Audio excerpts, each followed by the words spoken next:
नमस्कार, knocking-news.com में आपका स्वागत।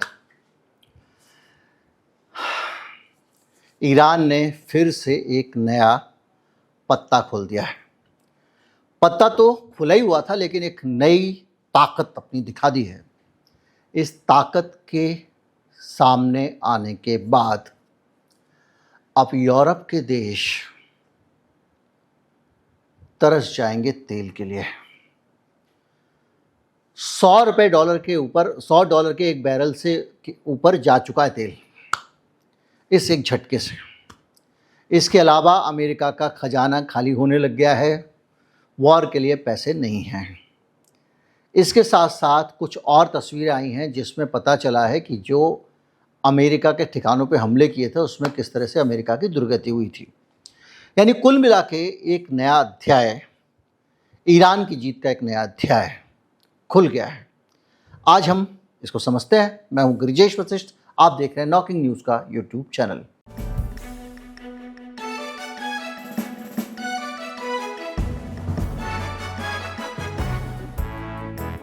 हुआ ये है कि हार्मुज जलडमरू मध्य को अब ईरान ने घोषित तौर पे ऑफिशियली बंद कर दिया है और कहा है कि फारस की खाड़ी में अमेरिकी सैन्य अभियान जब तक जारी रहेंगे, जब तक अमेरिका बम गिराएगा तब तक हार्मुज से कोई भी जहाज नहीं गुजरने दिया जाएगा। जब तक तेरे पांव चलेंगे तब तक इसकी सांस चलेगी। हुआ ये है कि दुनिया के समुद्री तेल व्यापार का 20% ले जाने वाला हार्मुज जलडमरू मध्य पूरी तरह से बंद हो गया है। इसका मतलब 2 करोड़ बैरल रोजाना कंडेंस तेल दुनिया को जो जाता था वो अब बंद हो गया है। इसके अलावा एलएनजी गैस भी दुनिया को मिलने वाली 20% से ज़्यादा बंद हो गई है, जो कतर से जाती थी। अब ये तो आपने कई बार सुना होगा, हार्मुज जल खुलता रहता है, बंद होता रहता। नो, अभी एक और रायता हुआ है। मैंने आपको बताया था क्या है, ये चौकोर है वेनेजुएला, जिस पे सारे खाड़ी देश बसते हैं। इधर है हार्मुज और दूसरी तरफ है रास्ता लाल सागर वाला। अब हूती ने कर दिया है बड़ा कांड। उसने कहा भाई साहब, सऊदी अरब वाले टैंकर जो है ना, अब मैं उनको नहीं निकलने दूंगा। मतलब ये जो दूसरा वाला एक और स्ट्रेट था ना जलडमरू मध्य, वो भी बंद हो गया सऊदी के लिए। अब सऊदी वाला अगर उसको भारत तेल भेजना है या एशिया के किसी हिस्से में तेल भेजना है तो आप सोच सकते हैं उसको क्या करना पड़ेगा।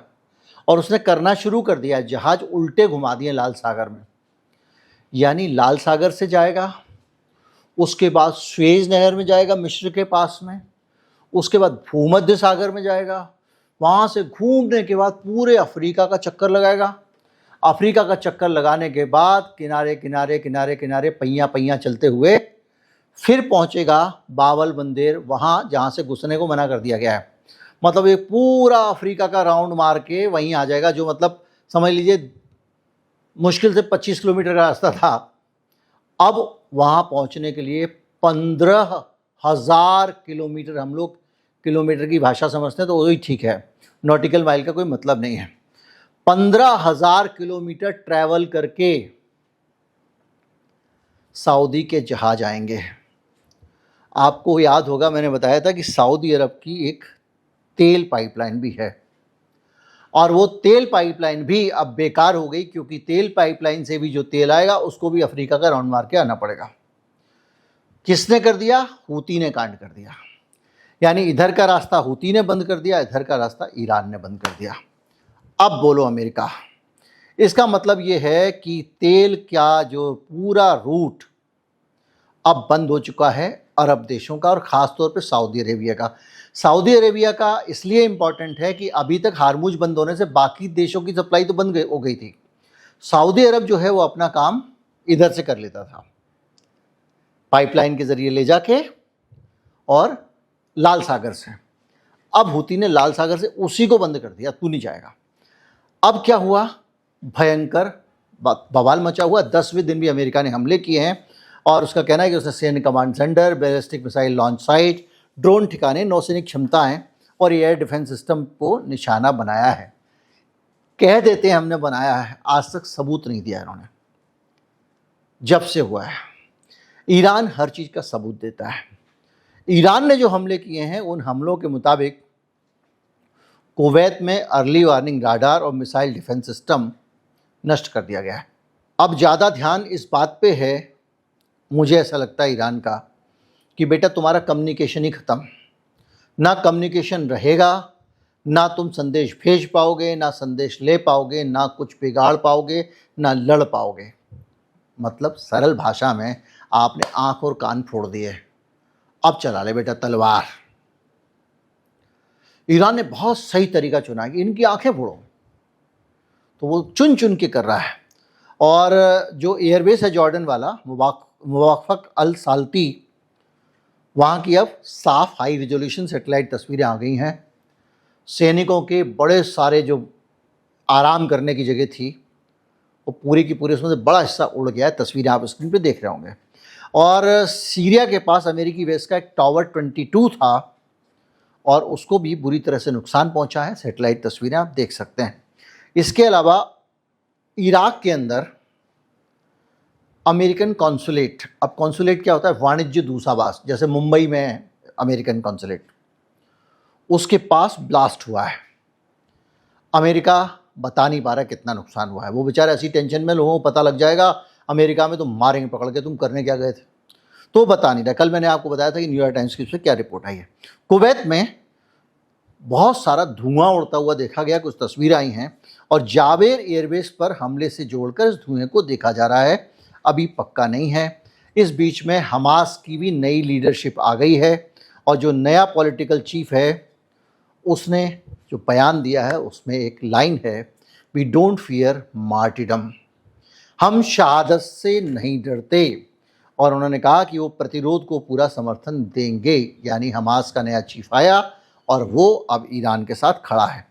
इस बीच में मैंने आपको बताया था कि बातचीत के लिए अमेरिका बहुत घोड़े खोल रहा है और इस सिलसिले में पाकिस्तान की बातचीत हुई है ईरान के लोगों से। ईरान के होम मिनिस्टर इस्कंदर मोमेनी इस्लामाबाद गए थे और उन्होंने इस एजेंडे को सुरक्षा सहयोग बताया। ये कहा जा रहा है कि होम मिनिस्टर आए तो सुरक्षा सहयोग किया है, क्योंकि बात होगी तो भाई क्या होगा, अरागची जाएंगे विदेश मंत्री, लेकिन होम मिनिस्टर कहें हैं। तो दो अनुमान लगाए जा रहे हैं कि सुरक्षा सहयोग क्या होगा होम मिनिस्टर का, तो इंटरनल सिक्योरिटी का। ये कुछ ना कुछ बातचीत चल रही है, क्योंकि पहले भी अभी संकेत आए थे कि कल बाकायदा बयान आया था कि अमेरिका ने मार्को रूबियो ने कहा था कि भाई हमको बात करने के लिए अमेरिका से तैयार हैं और ईरान से तैयार है, माफ़ कीजिए, ईरान ने कहा हमारे पास मैसेज आया है मध्यस्थों की तरफ से। अब ये सिलसिला है। इस बीच में अमेरिका के पास पैसे की किल्लत शुरू हो गई है इस युद्ध को लेकर। कैसे? अमेरिका के पीटर हेगसेट जो है ना, वो वहाँ के रक्षा मंत्री हैं, ऐसे समझ लो मिलिट्री मिनिस्टर, वॉर मिनिस्टर कहता है उनको डोनाल्ड ट्रम्प, जो पेंटागन के चीफ हैं। वो कह रहा है भाई पैसे चाहिए। अब उसने जो है सहयोगी देशों से कहा है कि भैया पैसे लाओ, अगर आप चाहते हो कि आपके समुद्री मार्गों की हिफाजत हो तो पैसे पे करने पड़ेंगे। मतलब समझ रहे हैं, ये हारमूज के अंदर जो अमेरिका स्ट्रेट और ये सब जो ड्रामे डोनाल्ड ट्रंप ने किए थे, और पहले जो कह रहा था मैं 20% उसके ऊपर लगाऊंगा टोल, अब वो टोल तो नहीं लगाया, अब इनसे कह रहा है सऊदी, बहरीन जितने कतर कुवैत हैं, इन सबसे पैसे आन दो भाई, अगर सिक्योरिटी चाहिए तो पे करना पड़ेगा, फ्री में सुरक्षा नहीं होगी क्योंकि पैसे नहीं है, और इसकी आर्थिक कीमत भी साझा करनी पड़ेगी। ये अमेरिका के रक्षा मंत्री का बयान है। यानी सीधे सीधे तो तुम पैसे नहीं देंगे तो रक्षा नहीं करोगे, तो तुमने जो ब्लॉकेट लगाया वो उसको हटा लोगे, सीधी सी बात है। तो सेक्सेट कहेंगे नहीं, ब्लॉकेट भी नहीं हटाएंगे, तुमको तो माल खरीदना ही पड़ेगा और पेमेंट भी करनी पड़ेगी, ये वाला सीन है। इस बीच में लंबे समय तक हारबूज रहने से बड़े सारे आर्थिक असर पड़ रहे हैं, जिसमें से $100 के करीब तेल चला गया है। भारत, चीन, जापान और दक्षिण कोरिया पर सबसे ज़्यादा दबाव पड़ेगा, क्योंकि सऊदी तेल अब घूम के आएगा और हमको दूर दूर से तेल खरीदना पड़ेगा। और घूम के आने का मतलब सिर्फ घूम के आना नहीं है, घूम के आने का मतलब है 15,000 किलोमीटर का एक तो जहाज इतना भारी होता है, उसको चलाने में आपका पेट्रोल डीजल जो भी लगता है वो खर्चा। उसके अलावा भाई साहब बीमा कंपनी कहती है ये खतरे का मामला है, इतना हम नहीं देंगे, हमको तो इतने पैसे लाओ तो बीमा करें तुम्हारे जहाज का। जहाज वाला कहता है मेरा जहाज डूब गया तो मैं तो बर्बाद हो जाऊंगा, तो इंश्योरेंस तो जरूरी है, तो इंश्योरेंस कंपनी मोटा पैसा वसूलती है। तो जो है वॉर रिस्क इंश्योरेंस अलग से होगा। और इस सब से जब डिलीवरी होगी, तेल का दाम तो बढ़ ही गया, जब वो टैंकर आएगा तो उसका पैसा, भाड़ा भी ज़्यादा, ये सब पे करना पड़ेगा। यानी पूरे विश्व में महंगाई का इंतज़ाम हो गया है। इस बीच ने पेंटागन वहाँ के सीनेट में अब ये कोशिश करने लगा है, उसने मतलब प्रस्ताव भेजा, बातचीत कर रहा है कि साहब वॉर के लिए और पैसे दो, अब हमसे हो नहीं पा रहा है। रक्षा विभाग कह रहा है पैसे दो। अब वहाँ की कांग्रेस, वहाँ की सीनेट जब पैसे रिलीज करेगी तब पैसे मिलेंगे तो ये लड़ेंगे। बाकायदा कोर्ट का फैसला आ चुका है, आपको पता है। डोनाल्ड ट्रंप को युद्ध लड़ने का अधिकार नहीं है 60 दिन से ज़्यादा, और 60 दिन के अंदर भी लड़ने के लिए तो पैसे चाहिए। आपको पता है इनके पास हथियार ख़त्म है, आपको पता है, आपको सब पता है, और आपको ये भी पता है कि इनका हथियार ख़त्म होने के साथ साथ पैसे भी ख़त्म है। और ऐसी हालत में अब ये ज़्यादा नए हथियार बनाने की हालत में भी नहीं है। डोनाल्ड ट्रंप ने नया एक्सपेरिमेंटल पंगा लिया और ये सोचा कि इन्हीं 4-5 जगहों पर बम गिराते जाओ हारमुज वाले पे, तो उस तरह से हम ये कह पाएंगे कि हम तो आते जाते विमानों की सुरक्षा सुनिश्चित कर रहे हैं और ईरान को कमज़ोर कर देंगे, और कमज़ोर करने का फ़ायदा उठा के हम सेना लेके घुस जाएंगे। ईरान कह रहा है बेटा घुसेगा तो तब तेरे हाथ पांव बचेंगे। सारे राडार तोड़ रहा है, सारी जगहों पे सैनिकों का मनोबल तोड़ रहा है, सब कुछ कर रहा है वो आपके सामने। तो इस पूरी चीज़ के बीच में ना एक खतरनाक चीज़ हुई है, मैं आपको बता चुका हूँ, 15,000 किलोमीटर का, जिसको समुद्री भाषा में 6500 नॉटिकल मील जो है वो इसमें अतिरिक्त दूरी पड़ेगी। 10 से 15 दिन का समय लगेगा। और दूसरे अगर 10 से 15 दिन सामान्य जहाज के लिए, अगर वो जो बड़े वाले जहाज होते हैं 3 किलोमीटर लंबे तेल भर के लाते हैं, उनको कम से कम 1 महीना लगेगा। हर डॉलर पे लाखों डॉलर अतिरिक्त ईंधन खर्च होगा। वार रिस्क इंश्योरेंस बढ़ जाएगा। एक जहाज कम चक्कर लगाएगा, यानी इफेक्टिवली आपके पास टैंकर भी कम हो जाएंगे। मतलब अगर एक आदमी को यहाँ से वहाँ जाने में 6 चक्कर लगा के जा रहा है तो वो दोबारा आने में भी टाइम लगेगा। तो टैंकर कम होंगे तो ज़्यादा माल नहीं जा पाएगा। पास जाना तो जल्दी जल्दी आते जाएंगे, भरते जाएंगे, तो वो भी एक दिक्कत हो रही है, इसके कारण भी दिक्कत होगी।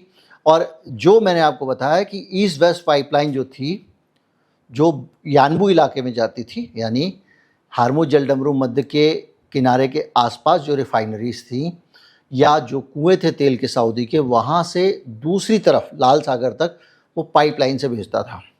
अब हूती ने इस पूरे कहानी को ख़त्म कर दिया है। निचोड़ की बात यह है कि अब सीन ये है कि ये पूरा का पूरा इलाका खतरनाक चक्कर में फंस गया है। अब इस खतरे को दूर करने का तरीका क्या है? दूर करने का एक ही तरीका है कि डोनाल्ड ट्रंप को कहा जाए भैया तू चला जा। जैसे ही वो वहाँ से चला जाएगा, वापस चला जाएगा, ईरान हरमुज खोल देगा। थोड़ा बहुत अगर वो टोल ले भी लेगा, क्योंकि उसका बहुत नुकसान हुआ है इन सब के चक्कर में हुआ है, तो वो भी उतना भारी नहीं है। सामान जाना शुरू हो जाएगा, आना शुरू हो जाएगा, 4 पैसे की कमाई शुरू हो जाएगी। अमेरिका का हथियारों का खर्चा भी बंद हो जाएगा, क्योंकि अब सिचुएशन ये हुई है कि अमेरिका पैसे वसूल करे तो कहाँ से करे। एक चीज़ का एक बजट होता है ना, ऐसा समझो ना कुआं खोद रहे हैं भाई साहब। अब हमारा एक बजट है कि कुआं खोदेंगे, उसके अंदर से हम पानी निकालेंगे। अगर वो 40 फीट की जगह 90 फीट पे आ रहा है, तो जो हमारी कॉस्ट आ रही है उसके आधार पे हम जो पानी निकालेंगे, उस पानी को उतने का बेच पाएंगे। यानी अगर ईरान को नुकसान पहुंचा के हम किसी तरह से, अमेरिका को अगर कुछ ठेके वेके मिल जाते, कुछ मिल जाता है, रिकवरी कर पाएगा? नहीं कर पाएगा। डोनाल्ड ट्रंप कह रहा है 10 गुना रिकवरी करूंगा, वो अमेरिका के लोगों को सुना रहा है। तो जो भी है ये पूरी सिचुएशन, इस बीच में आपको पता ही है मौज में है नेतन्याहू। उधर से भी ज़मीन हड़प, उधर से भी ज़मीन, उसका जो लैंड माफिया अलग ही चल रहा है। जो भी है अपडेट आपको पता चल गया, और हालत ये है कि अब जो है एक नेक्स्ट लेवल पे चीज़ें पहुंच गई हैं, और ये युद्ध थोड़ा स्प्रेड कर गया है, वहाँ भी पहुँच गया दूसरी तरफ, लाल सागर की तरफ। और अमेरिका आर्थिक तंगी की तरफ बढ़ रहा है, और आर्थिक तंगी युद्ध के मामले में। पूंजीपतियों के पास तो बहुत पैसा उस देश में, जनता के पास नहीं है। जनता को जो पूंजीपतियों का स्पिल ओवर है बस वही मिल रहा है। वीडियो को ज़्यादा से ज़्यादा लोगों तक पहुँचाएं, चैनल को सब्सक्राइब कर लें। नमस्कार, जय हिंद।